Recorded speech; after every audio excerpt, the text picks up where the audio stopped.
আসসালামু আলাইকুম সবাইকে। আশা করি আপনারা সবাই ভালো আছেন। আলহামদুলিল্লাহ আমরা অনেক বেশি ভালো আছি। তো এই বৃষ্টির মধ্যে বাবা নদীতে গিয়েছিল, নদীর থেকে এই ছোটো ছোটো নদীর মাছগুলো আনলো। তো এটি হলো মোয়াল মাছ, যেটিকে মোয়াল বলা হয়। আপনার বাসায় কী বলা হয় অবশ্যই কমেন্ট করে জানাবেন। তো আজকে আমি এগুলাকে একদম ঝুরি ঝুরি ভাজা করব। তো দেখতে থাকুন লাস্ট পর্যন্ত ভিডিওটা। তো পুরো ভিডিওটা দেখবেন। তো প্রথমে আমি এগুলাকে সুন্দর করে এর পেটের মধ্যে যে ময়লাগুলো থাকে এরগুলো বের করে নিলাম, আর বের করে সুন্দর করে এটাকে ধুয়ে পরিষ্কার করে নেব। আর এর মাঝখানে আমরা আমাদের মরিচ গাছ থেকে কয়টা তাজা তাজা মরিচ পারবো। তো এই গাছ মানে বাড়ির মধ্যে যে গাছগুলো থাকে এগুলোর মানে অনেক অর্গ্যানিক থাকে, তো তাই এগুলোর টেস্টটা দারুণ হয়ে থাকে। তো সুন্দর করে আমি এখন ধুয়ে এটা নিয়ে আসলাম মাছগুলো।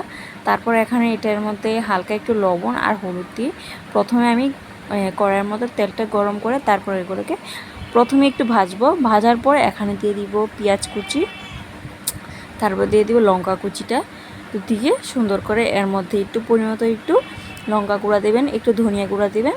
তারপর এটাকে আস্তে আস্তে আস্তে আস্তে ভাজতে থাকবেন। আর এটা গরম গরম ভাতের সাথে খেতে দুর্দান্ত লাগে। রান্না না করে মাছটা এইভাবে একটু হালকা হালকা ভাজার মতো ট্রাই করবেন, কেমন লাগে আমাকে অবশ্যই জানাবেন। এদিকে আমরা অনেক কিছু রান্না করছিলাম, তো একটু দেখালাম। লাল শাক রান্না করছিলাম। তো এদিকে আমাদের মাছগুলো পুরোপুরি রেডি হয়ে গেছে, একদম ভাজা ভাজা করেছি, পুরো মুচমুচে হয়েছে। তারপর লাস্টে দিয়ে দিলাম একটু ধনিয়া কুচি। দেওয়ার পর এটার স্মেলটা এত বেশি দুর্দান্ত আসছিল না, কি বলবো আপনাদের। এখন এটাকে খাওয়ার কারো গরম গরম ভাতের সাথে একদম দুর্দান্ত লাগছিল। তারপর একটু শাক ভাজা নিলাম, নেওয়ার পর এগুলাকে এখন খাবো।